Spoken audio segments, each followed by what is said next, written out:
ಒಂದು ರಾಜ್ಯದಲ್ಲಿ ರಾಜ ಜಯಸಿಂಗ್ ಆಳ್ವಿಕೆ ನಡೆಸುತ್ತಿದ್ದರು. ಅವರು ಶೂರ, ನ್ಯಾಯಪ್ರಿಯ ಮತ್ತು ಧಾರ್ಮಿಕ ರಾಜನಾಗಿದ್ದರು. ಅವರ 7 ಪತ್ನಿಯರು ಇದ್ದರು, ಆದರೆ ಅವರ ಪೈಕಿ ಪ್ರಿಯರಾಗಿ ರಾಜಲಕ್ಷ್ಮಿ ಇದ್ದರು. ಅವರು ಅಪೂರ್ವ ಸೌಂದರ್ಯ ಹೊಂದಿದ್ದರು, ಜೊತೆಗೆ ಅತ್ಯಂತ ಬುದ್ಧಿವಂತ ಹಾಗೂ ಕರುಣಾಳು ಕೂಡ. 7 ಪತ್ನಿಯರು ರಾಜನನ್ನು ಪ್ರೀತಿಸುತ್ತಿದ್ದರು, ಆದರೆ ಕೆಲವು ಪತ್ನಿಯರು ರಾಜಲಕ್ಷ್ಮಿಯ ಮೇಲಿನ ಈರ್ಷೆಯನ್ನು ಹೊಂದಿದ್ದರು. ರಾಜ ಜಯಸಿಂಗ್ ಅವರಿಗೆ ಒಂದು ಪ್ರಮುಖ ಚಿಂತೆಯಿತ್ತು. ಅವರಿಗೆ ಯಾವುದೇ ಸಂತಾನ ಇರಲಿಲ್ಲ. ವರ್ಷಗಳ ಕಾಲ ಪೂಜೆ ಪಠಣೆ ಹಾಗೂ ಯಜ್ಞಗಳ ನಂತರ 7 ಪತ್ನಿಯರಿಗೂ ತಲಾ ಒಂದು ಸಂತಾನ ಜನ್ಮವಾಯಿತು. ಆದರೆ ರಾಜಲಕ್ಷ್ಮಿಯ ಮಗನನ್ನು ಹೊರತುಪಡಿಸಿ ಇತರ ಪತ್ನಿಯರ ಮಕ್ಕಳು ಅಹಂಕಾರಿ ಮತ್ತು ಸ್ವಾರ್ಥಿ ಆಗಿದ್ದರು. ಅವರು ರಾಜಲಕ್ಷ್ಮಿ ಮತ್ತು ಅವರ ಮಗನನ್ನು ದ್ವೇಷ ಮಾಡತೊಡಗಿದರು. ಒಂದು ದಿನ ಇತರ ಪತ್ನಿಯರು ರಾಜನಿಗೆ ರಾಜಲಕ್ಷ್ಮಿಯ ಮಗನಲ್ಲಿ ಅಪಶಕುಲ ಶಕ್ತಿ ಇದೆ ಎಂದು ಭ್ರಮೆ ಹುಟ್ಟಿಸಿದರು.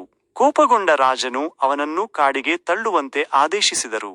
ರಾಜಲಕ್ಷ್ಮಿ ತಮ್ಮ ಮಗನೊಂದಿಗೆ ರಾಜಮನೆಯನ್ನು ತೊರೆದು ಕಾಡಿಗೆ ತೆರಳಿದರು.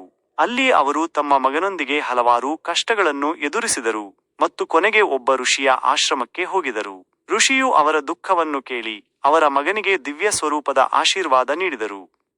ಆದರೆ ದುಃಖಕರವಾಗಿ, ಶಾಪದ ಪರಿಣಾಮವಾಗಿ ರಾಜಲಕ್ಷ್ಮಿಯ ಮಗ ಮತ್ತು ಇತರ ನಿರ್ದೋಷ ಮಕ್ಕಳು ಚಂಪಾ ಮತ್ತು ಬಾಳೆ ಗಿಡಗಳಾಗಿ ಪರಿವರ್ತಿತರಾದರು.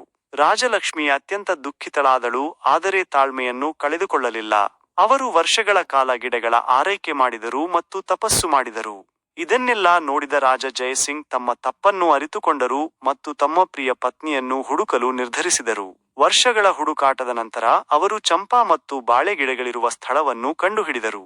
ಅವರ ಪಶ್ಚಾತ್ತಾಪಕ್ಕೆ ಪ್ರತಿಯಾಗಿ ನಿಗೂಢತೆಯಿಂದ ಕೂಡಿದ ಒಬ್ಬ ಮಹಾತ್ಮನು ಅವರ ಮುಂದೆ ಕಾಣಿಸಿಕೊಂಡನು. ಅವರ ಕಠಿಣ ಪರಿಶ್ರಮವನ್ನು ನೋಡಿ ಮಹಾತ್ಮನು ರಾಜ್ಯದ ಹಿಂದಿನ ದುಷ್ಟ ಶಕ್ತಿಗಳ ಬಗ್ಗೆ ಹೇಳಿದನು. ಇತರ ಪತ್ನಿಯರ ಪಶ್ಚಾತ್ತಾಪದ ಮಹತ್ವವನ್ನು ವಿವರಿಸಿದ ಮಹಾತ್ಮ ರಾಜ್ಯದ ಸಮಾಧಾನ ಮತ್ತು ಪ್ರಜಾಪ್ರಿಯತೆ ಹೆಚ್ಚುವಂತೆ ಒಂದು ವಿಶೇಷ ಮಂತ್ರವನ್ನು ಹೇಳಿದನು. ರಾಜನು ಆ ಮಹಾತ್ಮನ ಉಪದೇಶವನ್ನು ಅನುಸರಿಸಿ ತಪಸ್ಸು ಮಾಡಿದನು. ಅವರ ನಿಷ್ಠೆಗೆ ಸಂತುಷ್ಟರಾದ ದೇವತೆ ಮಕ್ಕಳನ್ನು ಪುನಃ ಮಾನವ ಸ್ವರೂಪಕ್ಕೆ ಮರಳಿಸಿದರು. ರಾಜನಿಗೆ ಒಳ್ಳೆಯ ವ್ಯಕ್ತಿತ್ವದ ಮಹತ್ವದ ಅರಿವು ಮೂಡಿತು. ಅವರು ತಮ್ಮ ತಪ್ಪನ್ನು ತಿದ್ದಿಕೊಂಡು, ಇತರ ಪತ್ನಿಯರು ಕೂಡ ತಮ್ಮ ತಪ್ಪನ್ನು ಒಪ್ಪಿಕೊಂಡರು. ಕೊನೆಗೂ ರಾಜ ತಮ್ಮ ಕುಟುಂಬದೊಂದಿಗೆ ಅರಮನೆಗೆ ಹಿಂತಿರುಗಿದರು. ಇತರ ಪತ್ನಿಯರು ತಮ್ಮ ತಪ್ಪನ್ನು ಒಪ್ಪಿಕೊಂಡು ಕ್ಷಮೆ ಕೇಳಿದರು. ರಾಜ್ಯದ ಜನತೆ ರಾಜಲಕ್ಷ್ಮಿಯ ನಿಷ್ಠೆ ಮತ್ತು ತ್ಯಾಗವನ್ನು ಮೆಚ್ಚಿದರು. ರಾಜ ಜಯಸಿಂಗ್ ಭವಿಷ್ಯದಲ್ಲಿ ಯಾವುದೇ ಅನ್ಯಾಯ ಮಾಡದಿರಲು ಪ್ರತಿಜ್ಞೆ ಮಾಡಿದರು ಮತ್ತು ಅವರ ರಾಜ್ಯ ಸೌಭಾಗ್ಯ ಮತ್ತು ಸಮೃದ್ಧಿಯಿಂದ ತುಂಬಿತು.